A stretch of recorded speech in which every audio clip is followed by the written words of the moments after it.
What's going on, guys? Welcome back to another Sunday watch list. Last week was very interesting with the CPI report. We got a very bearish move that day. The market sold off a lot that day, and we finally needed a pullback after like seven just straight days, 6, 7 days in a row, of just breaking all-time high, breaking all-time high. Thursday, we finally got that pullback.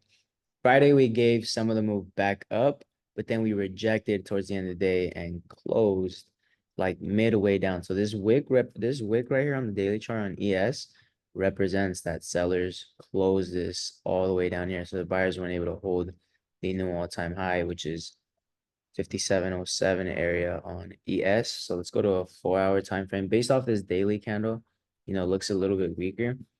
And that's going to be a level of importance that I'm going to pay attention to, that new all-time high, as well as the area we bounced off of after the CPI report and the PPI report. So we can trade in between these two ranges, and we can literally take bounces and rejects off of both of these zones, or we can wait for the break and retest out of one of these zones. So if we do break below this 5622, I am expecting a push down to 5600 psychological level. Below that, it'll be like this 5884. This kind of looks like a previous resistance that turned to support here, 5684 area here. Anything below that, that's where we can really start seeing a sell-off down into 5540.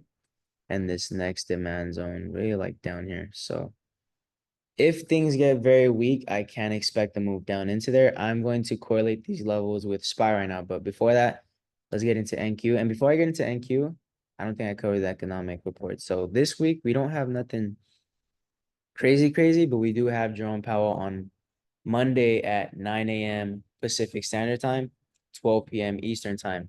Other than that, I believe just the 10 a.m. news reports that you got to be aware of, and as well as initial jobless claims on Thursday.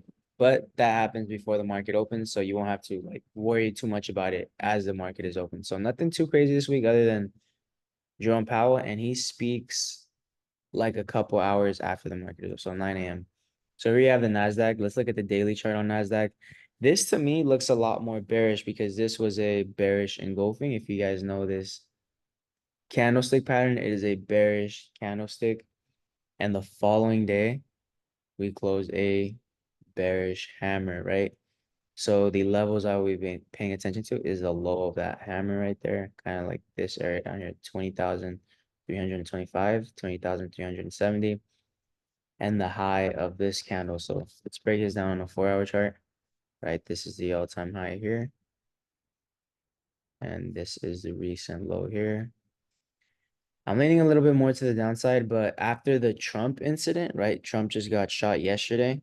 Who knows how the market's gonna react to this? Could it be bearish? Could it be bullish?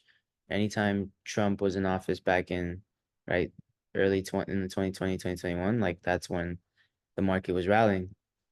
But who knows though? Who knows how the market's gonna react? I'll go based more off technicals. But this low here on Nasdaq 20 is a big demand zone. Look how we bounced off of it on Friday. So depending on how we get there, a break and retest should get us moved down to 20,207. And then really like these lows down here if things get aggressive. 20,000 psychological area, 20,100 as well. So those are like the area points that I'll be paying attention to on Nasdaq if we go lower. For the upside, above like this 20,000, above Friday's high. Let's see. Yeah, above Friday's high should push us up into all-time highs. Now let me correlate these levels with QQQ. That Friday's high on the Nasdaq was this 500 psychological area. So I need QQQ above 500 for us to push into all-time highs. So those are the levels above 500. I'm going to be targeting 503, 505. If not, this was that recent low here.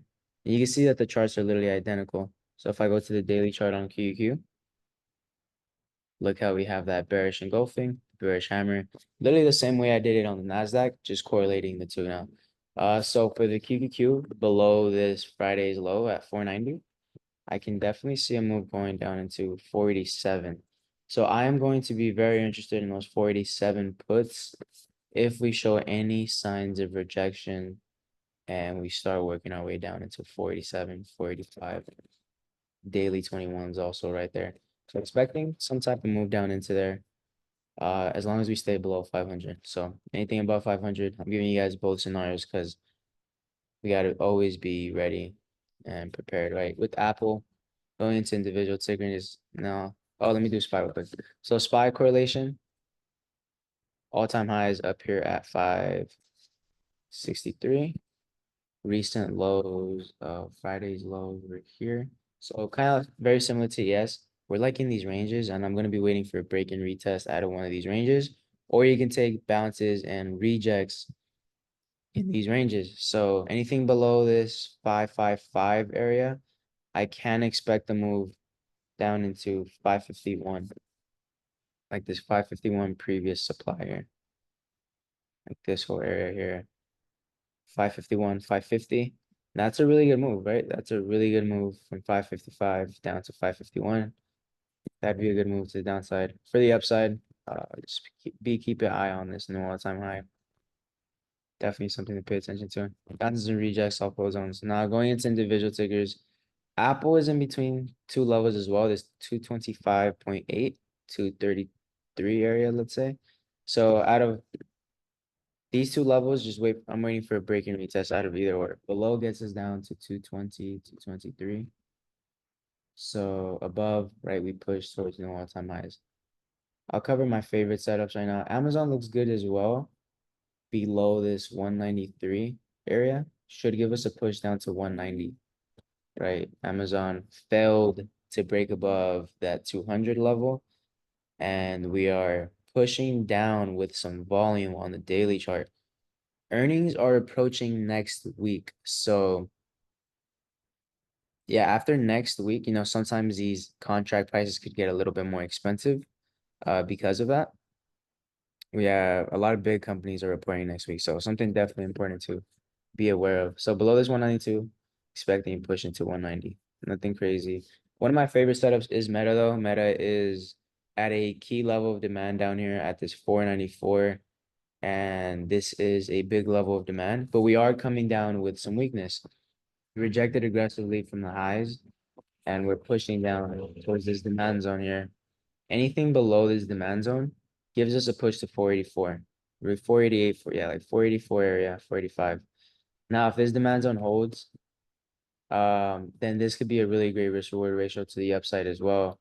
As long as it holds as that demand, it can push us up to 510 and maybe even 524. So really 510 though. I mean, a bounce from 594 up to 510, that's about like a what, 15, it's what, 10, almost like $20, right? That's almost a $20 move for a bounce from there. So that's a really good move on Meta. Now, Tesla's one of my favorite names to look at this week as well. The reasoning why is on the weekly chart. We broke this trend line. You see every time we have 1, 2, 3, 4 touches. We broke this last week. We have not gotten a retest yet until Friday. We came down near the trend line. It's not perfectly on the trend line, but it came pretty close to it. So if buyers are stepping a bit earlier, look how we reclaim this recent area of previous demand, and it was supply back here. So this 242 point is for this 243, 242 area. As long as that holds and we hold that, I think Tesla can start pushing back to these recent highs at 260, 265 on the daily chart as well, right? We showed some strength. So one of Meta and Tesla are two of my favorite setups for the week. And I am going to watch Microsoft and Nvidia as well. My main two watches are always SPY and Qs. Those are the main names I usually watch. But if one of these individual tickers really do show a good setup, I'll stick to those. So the SPY and Qs is always the main levels that I'm watching. Here we have Microsoft. Going to see if this is finally going to be the reversal. As we broke this trend line, starting to hold below that 256. As long as we hold below that, below 450 should give us a push down to 445 and 443. So that's something I'm watching.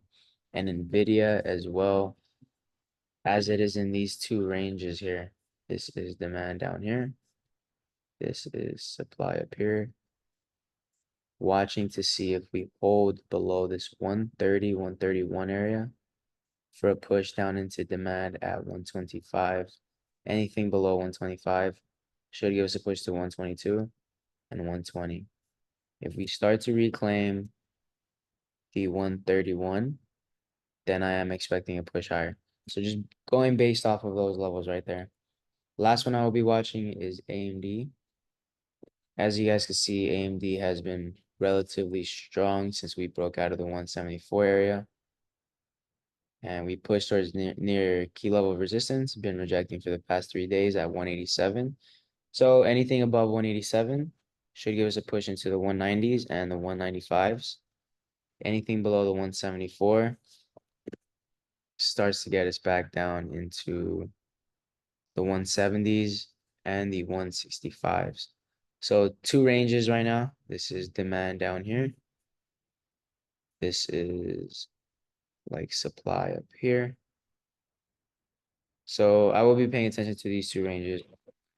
AMD. Favorite setups, SPY, QQQ, Meta, Tesla.